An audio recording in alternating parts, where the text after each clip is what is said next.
happy to introduce our Nantucket Book Festival co-chairs, Sara DiVello and Mary Haft.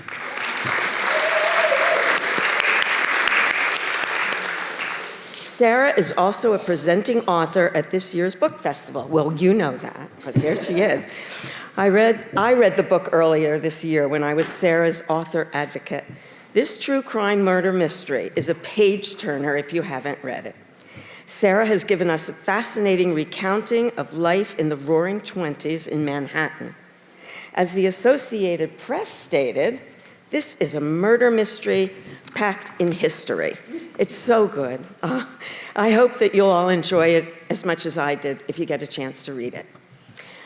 Broadway Butterfly, Sara's book, was a CBS New York Book Club pick, an Entertainment Weekly most anticipated book, and was featured in Vanity Fair. It received starred reviews from Booklist and Library Journal, and perhaps, most importantly, featured here in our Nantucket magazine as a summer book pick. It's good. Mary Haft is co-founder of our festival. She's the former network television producer, founder of Haft Productions, and a champion for writers, and she's also a good friend. Take it.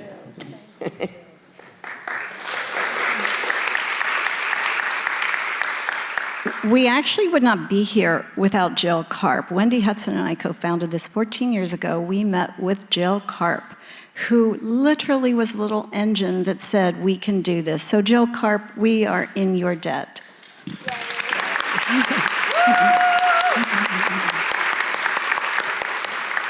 So it really is joy to look out at this audience and to welcome you today and to welcome Sara, who literally has landed in our orbit of the Nantucket Book Festival and Foundation, like her own planetary system.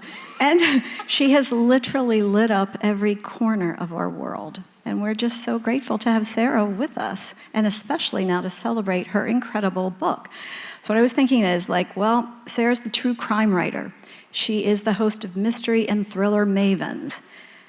And for all of you who might think, you know, murder mystery, that's not really my genre, you know, the thriller, think again. This is the most propulsive read. It is the most engaging. It's magnificently, meticulously researched. And it opens a window into a world we just would never have known. And it comes alive as only the best stories possibly can. So, Sara, who is the Broadway Butterfly? Well, thank you for that incredibly warm and wonderful welcome to Jill and you. I'm so honored to be your co-chair and your honorary co-chair and to be here with all of you today. The Broadway Butterfly is Dot King, who was a 27-year-old flapper. She was really 29, but she told everyone she was 27, which I think just says so much, and I love that. Who was found murdered in her bed on the morning of March 15th, 1923, wearing a lace negligee that barely reached her knees. And that was the first of many scandalous and titillating facts that first captured New York and then the country and then the world as the investigation unwrapped and revealed corruption and connections that ran literally from the gangster underworld. Those who have watched Boardwalk Empire will know Nucky Johnson, all the way up to the White House. And the thing is that I think that Mark Twain got it right. I am hashtag Team Twain. I think that truth is stranger than fiction, and I love that. And I think that's what's so fascinating about this story. Well, what became clear in your book is the 1920s were really a real hotbed in Manhattan. And there were thousands of cold cases, and particularly, you know, it was a woman of sort of ill repute a little bit. And why Dot King? Out of all the cold cases, what brought you to Dot King? Yeah, it's so interesting because I think as readers, we choose which stories to read, right? There's more books out there than even the most voracious reader amongst us can possibly get to in a lifetime. So how and why do we choose the stories that we do choose to read? What draws us to them? Why do we want to read those particular stories? And I think the same is true for writers. There's millions of cold cases and millions of stories that I could write. So why was I drawn to this one? And I realized through the 10 years, the 1 decade of my life that I spent working on this every single day, that I had something in common with not only Dot, who's really the 5th character, but with the 4 points of view through whose eyes I tell this story. And I realized through telling this story, I recognize that. I relate to that. Oh, I know you because I know you're like me. And so that is, I think the reason that I was drawn to Dot King is because she is a scrappy girl from a tough family, and I'm a scrappy girl from a tough family. And her father was a night watchman at Wanamaker's, which is a department store, And her family was an Irish immigrant family. Her parents immigrated. Her mom worked as a laundress. And the family didn't have a lot. They moved around a lot. They had some housing insecurity. They may have had some food insecurity. And Dot had to get to work. She didn't even finish high school, and she went to work in the laundry. And I was the first in my family to go to college. I worked my way through, and I think I recognized in her, someone who's born into a tough circumstance and who wants to get out and do what she can, pull whatever levers are within her reach to make her way to a better life. Right, grit. She had real grit and smarts and a heart. She had a big heart. She did. Yeah. So this led you, though, on a chase. And you just referenced 10 years, but the meticulous research is actually a story. How did you start this? Because are you a historian? No. So. Right. Mary, I found myself writing a story about a murder mystery, which when I had never written a mystery before, have no background in detecting, that's 100 years ago. I have no background in history or research, and somehow was like, stand back, guys, I've got this. Detective DiVello is reporting for duty. I personally will solve this 100-year-old case. But I came to realize that, I'm also a yoga teacher and a bit of a mystic. And I feel like if you open your heart and your mind to possibilities and presence and to the possibility of being the conduit of a story, if you want to find a story and a story wants to find you, those two energies will match. And I think that this story found me, and I found it in that way. But it was on the most unlikely days, which was the day after Thanksgiving. And I was home with my family in Philadelphia, and we were doing what probably many or all of us do, which was sitting around eating leftovers, because we weren't going out in those Black Friday sale madness, because we're not insane. And so we're sitting around eating the turkey sandwiches and mashed potatoes and whatever, and my uncle started reminiscing that back in the 1960s, they used to sneak out of high school and head over to the old Stotesbury's estate, where they would sneak beers and cigarettes. And I was like, Uncle Ed, you're so bad, smoking cigarettes is bad for you. But then I was like, that kind of sounds fun. You guys were the fun guys. But then I was like, wait, where were you smoking these illicit cigarettes? And he said, there used to be this grand estate, and it was torn down in the 1980s, but there are still ruins of it today. And as someone who minored in history because I love architecture, my little ears perked up at the mention of ruins. And all 11 of us piled in cars, caravanned over to, a very, very normal, very modest suburban Philadelphia, subdivision. And there, between the Toyotas and the tulip beds and the little red wagons, were indeed the ruins of a castle. And in the yard that all of these houses backed into, this soccer field that all of these houses backed into, was a grand staircase coming from nowhere and going nowhere, but a perfect spiral staircase. And over 50 feet over there were 6 perfect pillars going up to nowhere. And over there was a headless statue of Diana and Zeus and the remnants of a fountain. And I felt like I was in Rome or Greece, but I was in suburban Philly. And it was so cognitively dissonant. What was this place? Who were these people? What became of them? How come these ruins are here? That I went down the research rabbit hole and learned everything about them, everything about this place. Which is that it was called White Marsh Hall. It was the 3rd largest private home in the country. It was bigger than the White House. It had 147 rooms. 147 rooms. It had 28 bathrooms. It had Beautifully manicured. The estate was beautifully manicured. 300 acres of perfectly manicured gardens that a staff of 70 full-time gardeners maintained. It had 24 bathrooms, a ballroom, a gymnasium, its own movie theaters. Movies had just been invented, its own radio station. Who were these people? And so I learned everything about them, which was that they were the Stotesbury family. And Mr. Stotesbury was the founding partner of J.P. Morgan with his dear friend, J.P., and he was the wealthiest person in Pennsylvania. And this was one of 3 of their homes because they summered in Dark Harbor, Maine, and they wintered in Palm Beach, Florida. And they had this fabulous Gilded Age life. And I thought, well, that's really fascinating. But DiVello's not in the castle writing business, you know? So I moved on.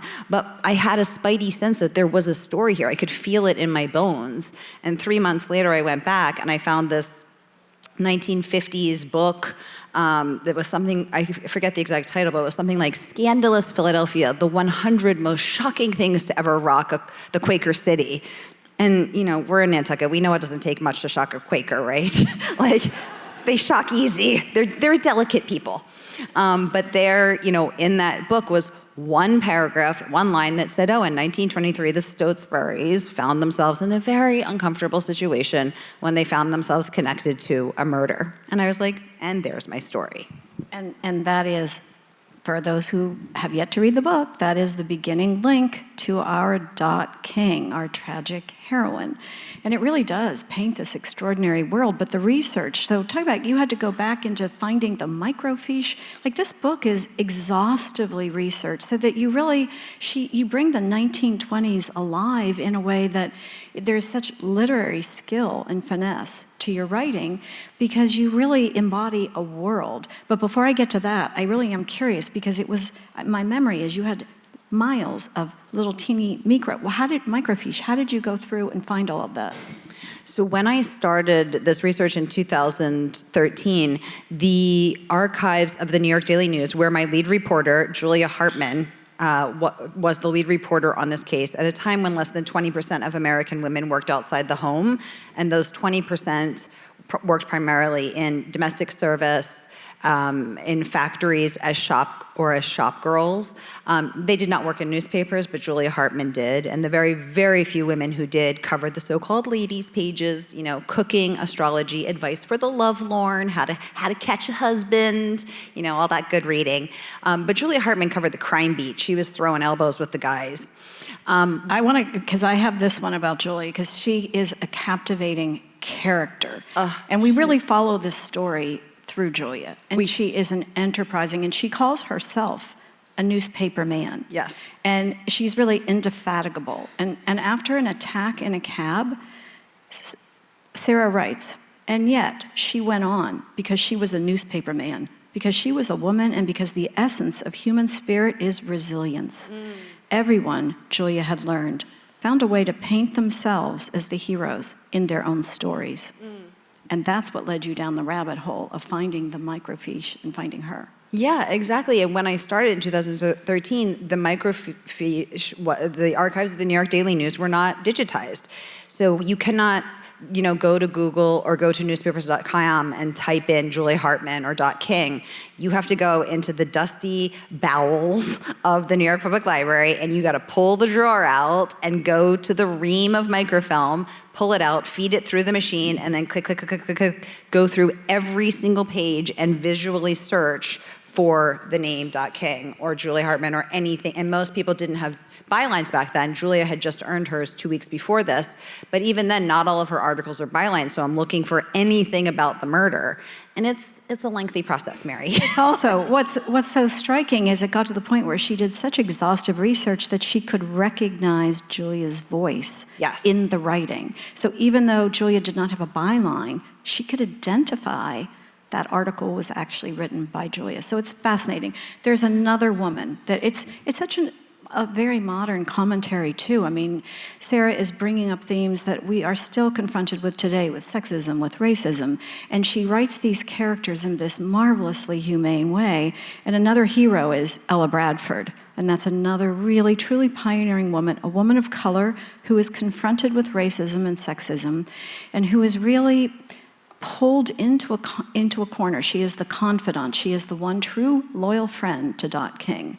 But she is really traumatized and really made clear her life and that of the life of her small boy will be in danger should she start pursuing this in the truth that she knew was out there and that she wanted to be able to bring out, to help uncover the murder of her beloved. And she is not permitted that chance and, in fact, has to escape. So I don't know how you even found her because she really did try to hide her identity. She did, and she ended up having to change her name and move away for her own safety and the safety of her family. But I was able to find her marriage certificate. That took me 6 years, and I was able to find 2 photographs of her. And she's incredible. Ella Bradford is one of the 7 million Black Americans who are part of what is called the Great Migration, who in the wake of the Civil War and legal segregation in the South got on a train in her native Jacksonville, sat in the quote-unquote colored waiting room to get on the quote-unquote colored train car to go 1,000 miles north to New York, which was not segregated, so that she could make a better life for herself. And the job that she got was working for Dot King, where they quickly became friends, and she became Dot's only and closest confidant. And she knew not only all of Dot King's secrets, she knew where the money was, and the money always leads you to the murder. So Ella Bradford becomes a key witness to the police, an invaluable resource. And one of the police officers, the head of the homicide division, wrote in his memoir over his 40-year career, this is one of 10 cases he included in that memoir, and he talked about Ella and how he first thought she was a suspect because she was Black. So, I mean, again, the contemporary themes that we are still confronted with the racism, with sexism. So lastly, there's another character that they're, out of the 4 you're really focusing, and I have a lot of sympathy for Inspector Detective John Coughlin. You know, and how did you develop that prism of understanding about what it was to be that lead investigator, really thwarted from within the bureaucracy, within, as she's talking about, gangsters. I mean, there's a whole lot of threads here that are so fascinating. So how did you bring him to life for us? So Detective John D. Coughlin is, like Dot, the son of Irish immigrants. His dad was a cop, first in Ireland, then in New York. His dad was a beat cop. He becomes a beat cop. Well, first he becomes a plasterer. He apprentices as a plasterer, and then he's like, slapping plaster on lathes. And he's like, this is tough. He's 18. He realizes he needs a career change. So then, the head of the police, later to be governor, then President Roosevelt, puts out the call for able-bodied, smart men, and he answers the call and becomes a police officer. He works his way up. He becomes the head of the detectives unit. He has 1,200 men reporting to him. And he is a really fascinating guy because I really wanted to take care with his story because he's not the stereotypical hard-boiled, hard-drinking, violent Irish cop. He's so much more nuanced than that. He was a guy who would only wear silk shirts and who wore a pearl solitaire tie pin and who wore pince-nez glasses, which are the ones without the little arms. And he never married. And at a time when we would expect to see an Irish cop married with 12 kids, in 1923, he never married. And he lived with his sister, Mamie, and her husband and his beloved nephew. And he had a memory that in 1926, the New Yorker did a profile on him, complete with their little sketch, same as today, their cartoon sketch. And they said every man has his own burden to carry. John D. Coughlin's is his memory, because John D. Coughlin had this memory where he could never forget anything, and they looked at him as someone to be pitied, like this poor freak, the guy who can't forget anything. Now we'd be like, what an incredible memory. We'd talk to Lisa Genova, a neuroscientist, and be like, tell us about this guy's memory. Why does his brain work like that? And she would tell us. But back then they were like, oh my God, poor jerk. And because anytime anybody mentioned an address or a street, he could tell you every crime that was ever committed, the details of that case, the year, the suspects, the method, the means, the opportunity, and he couldn't stop himself. So it was a little compulsive, right?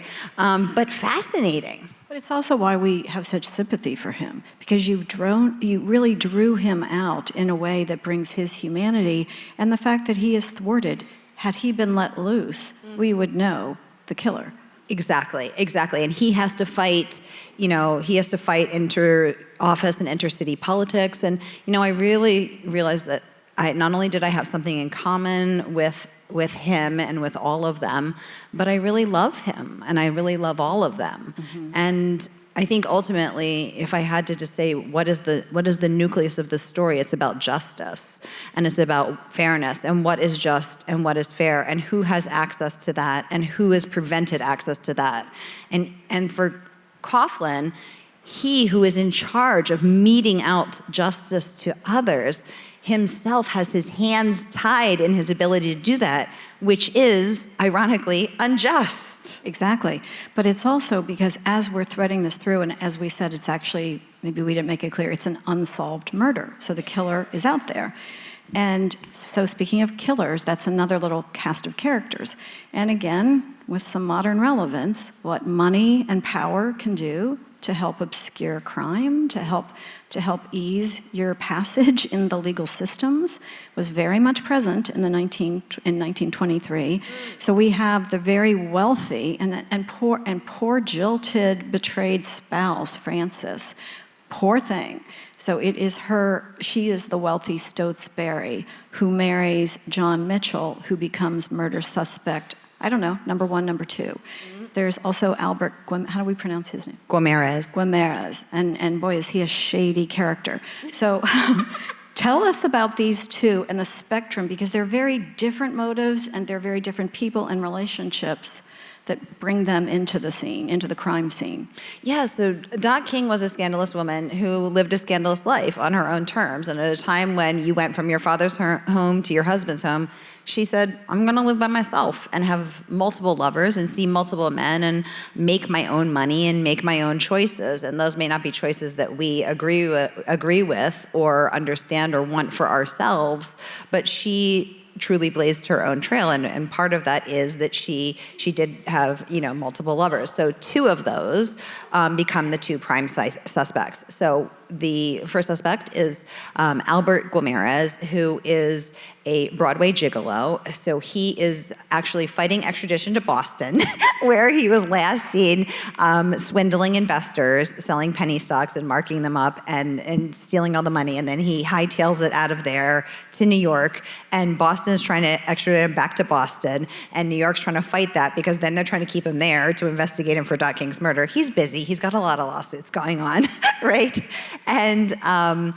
And he is a violent guy. He beat Dot King. He beat every woman in his life, and the woman that he subsequently marries is and also... Ella Bradford is the one who can be witness because she saw all the bruises. She helped Dot when she was recovering from this massive abuse. Yeah, exactly. And so he is violent. He has led a life of crime. He has no intention of stopping, right? He's just trying to get to the next victim, the next swindle. He's got a big blackmail plot underway. He is not a likable guy.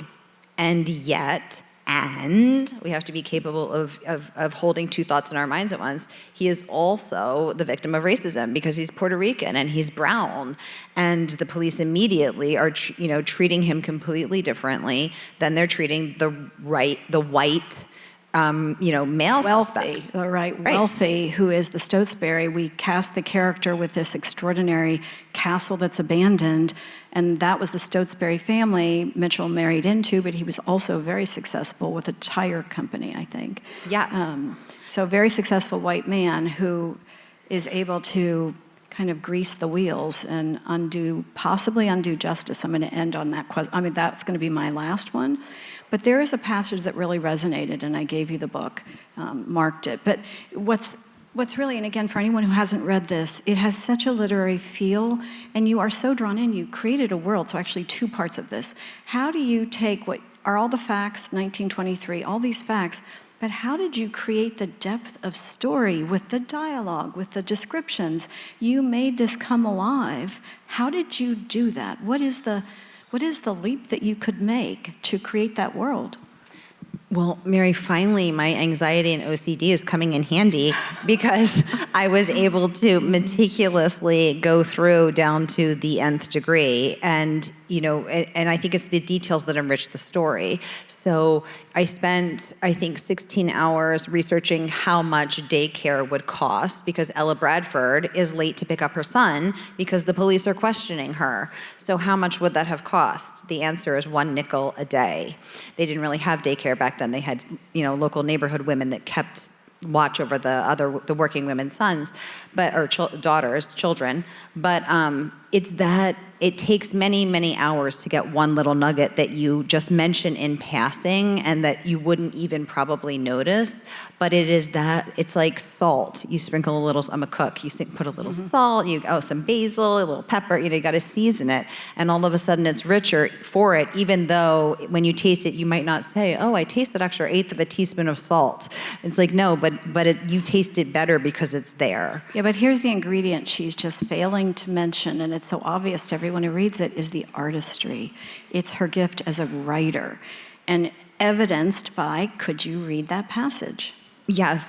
So Mary chose this passage, and I was very interested that this is the one you chose, Mary. So Frances finds herself in the situation of, she's been reading all about this case. It's like we're reading about John Benet Ramsey, right? You're like reading, you're like, oh my God, that poor girl. Oh my God, this is awful.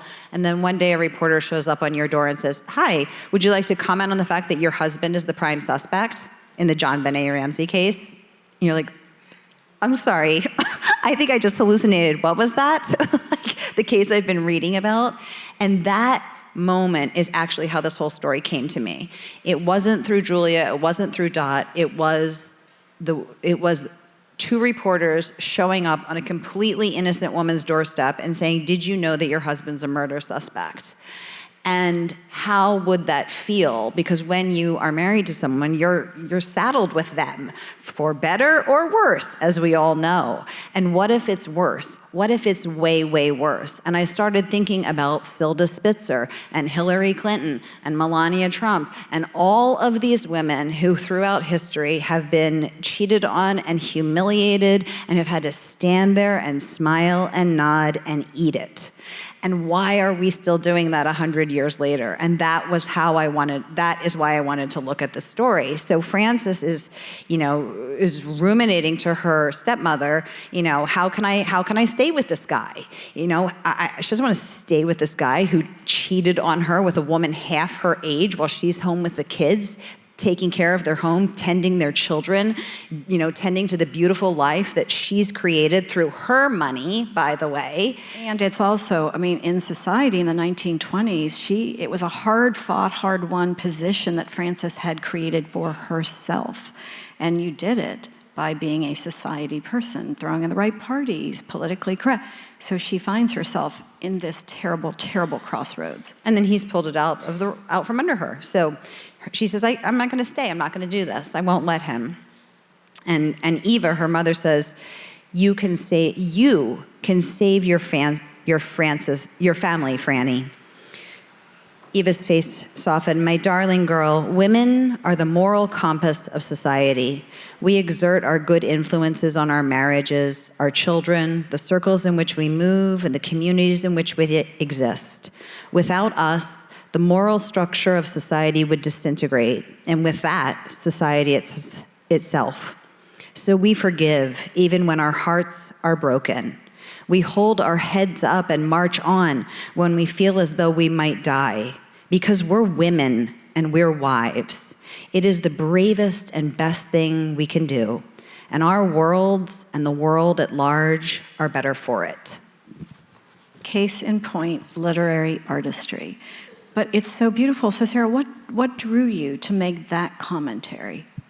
Well, I thought to myself, because she stays, And I thought, why would she stay? Why would this woman who has dedicated the entirety of her life to easing Jack's path, to making the right introduction, to get him on the right board with the right people in the right room so that his path may be eased, so that her children have a better path.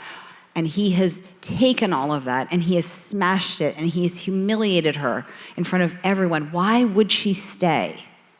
Because she does. And I had to get to the why. And I know she's smart. She's not some idiot who doesn't know what's going on. Why would she stay? So I had to get to that. And I thought that's the only thing that's why she would stay. That's the only reason. But it was beautiful. And there are many ways today we'd still say women are the anchors in a family. And that was beautifully said. All right, we have a little time before we take the next question. So look, it is a murder mystery. It's so thrilling. Who do you think did it? So I reveal who I think did it in the very last pages through Julia's inner monologue when she is writing her very last article, and I plant it because I want readers to have. I want you to have your own experience. I want you to debate it over the kitchen table. I think Ramirez did it. I think Mitchell did it. But what about the bite marks? But what about the doorknob? But I tell you who I think did it in Julia's inner monologue and how he did it. See, get the book. It's really thrilling. Get the book. All right, we have some time for a few questions. Why don't the woman in white with glasses right there? Did you at any point think of writing this as a straight nonfiction book? And if so, what made you change your mind? Oh my gosh, I love that question. Thank you for asking, because writing nerd, reporting for duty, I thought about this a lot. So this is nonfiction.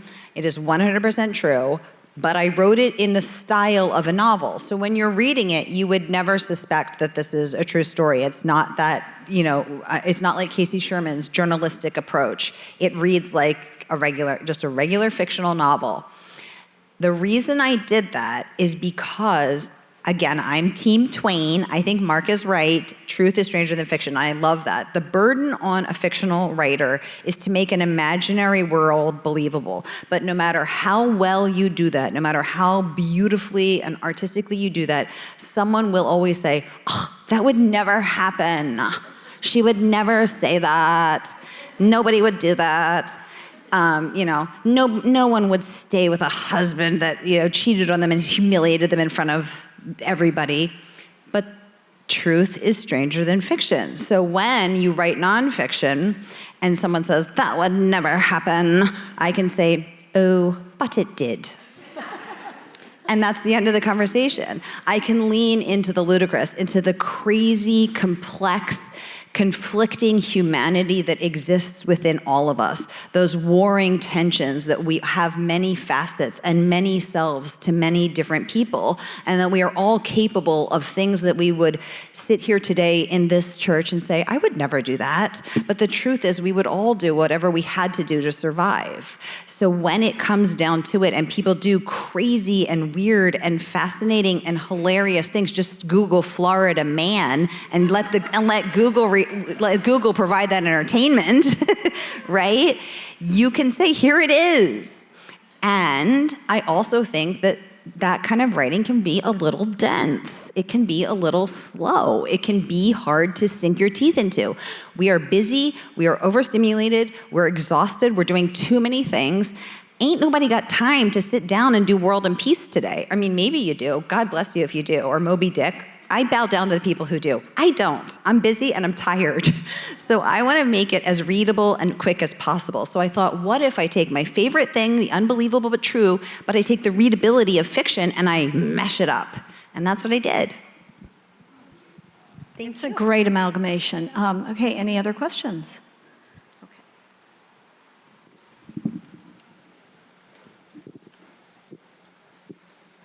So you mentioned at the beginning when you described yourself as a writer and yoga teacher and mystic. Yes. So how did your feelings of mysticism inform your writing or your research Maybe starting with that you saw this ruin and it spoke to you? Okay, so buckle in. Everybody, buckle your seatbelt. We're gonna get a little weird. I think you can take it, but just let's take a deep breath. We're gonna be okay. I hired a psychic that works with the FBI to solve cold cases. I did not know that this was a thing. It's a thing. When the FBI or state police or local police are completely stymied and they just can't take the case any further, they will hire a few number of trusted psychics to lead them to the bones or the body or whatever. So I found myself hiring a psychic to help me find clues. I put their pictures of each of the people, Dot, Julia, Francis, Coughlin, and Ella, on my yoga altar, and I would talk to them every day, and I would ask them to lead me to the truth, and I would ask to be of service to them. May I be of service? May I tell your story? May you lead me to the light and to the truth? And I would ask for that guidance, and I would listen for where the story would take me.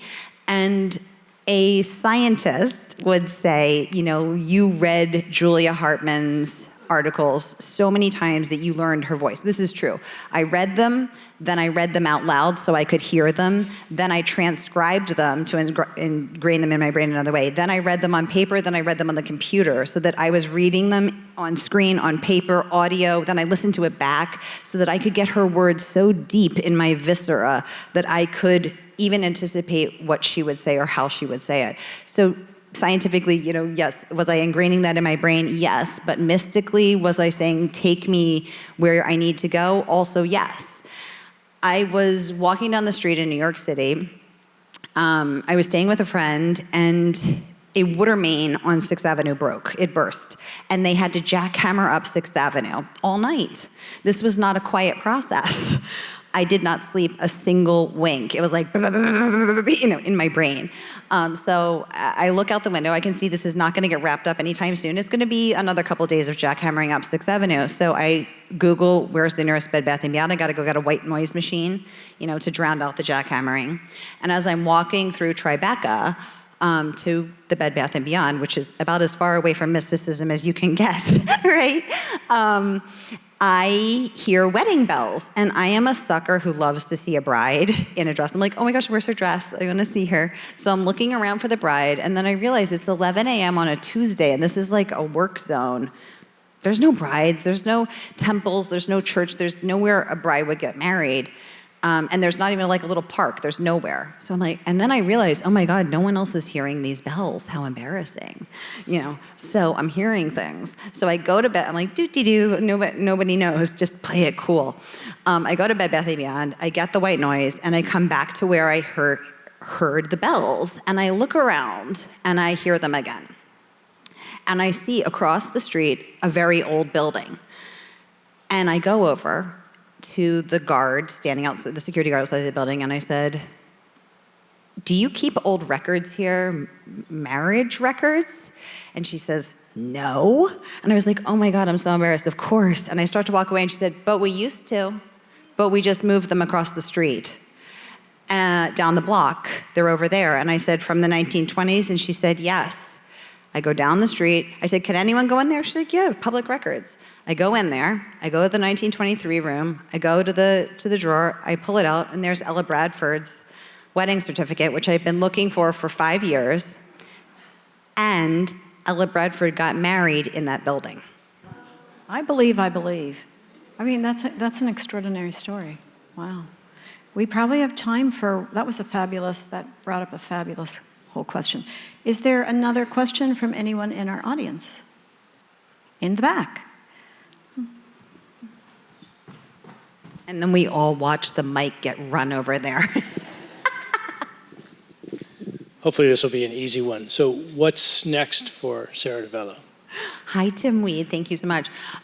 So I have not started writing. I know we are in an industry where they want a book a year. That DiVello was on the slow lane. Greetings from Team Tortoise. It took me 10 years to write this book, and I have not even started my next book because I've been planning the Nantucket Book Festival. and also Thriller Fest, which was 10 days ago, which is the premier mystery and thriller writer conference in Times Square, Manhattan. So once we got through Thriller Fest, now we're doing this amazing, incredible book festival, and then I'm gonna take a breath and then start to think about that. But it's interesting because, you know, there's just so much pressure on us to put a book out a year, or at the very least, you know, every 2 years if you're a big loser. And I just think there's more to life than churning out books, like a Pez dispenser, you know? And I believe in reading, and I believe in writing, and I believe in supporting literacy and supporting other authors. And I have always lived my life in the spirit of service. And it is my pleasure to put my next book on hold to be able to be part of this.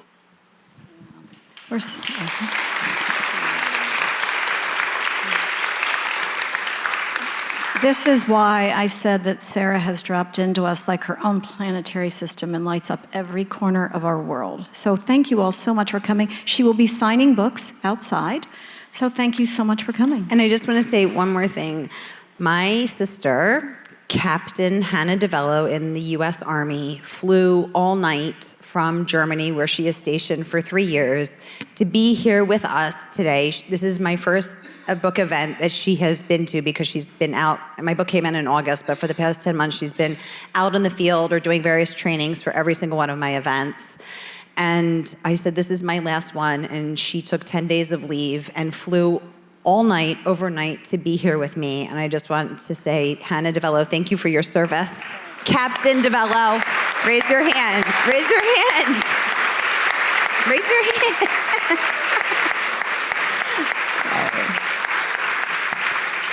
And thank you all for being here with us today, and to my incredible co-chair, Miss Mary Haft, and the co-founder of this festival, and Jill Carper, honorary co-chairs. I can't believe that the two of you supported me in this way. Thank you so very much.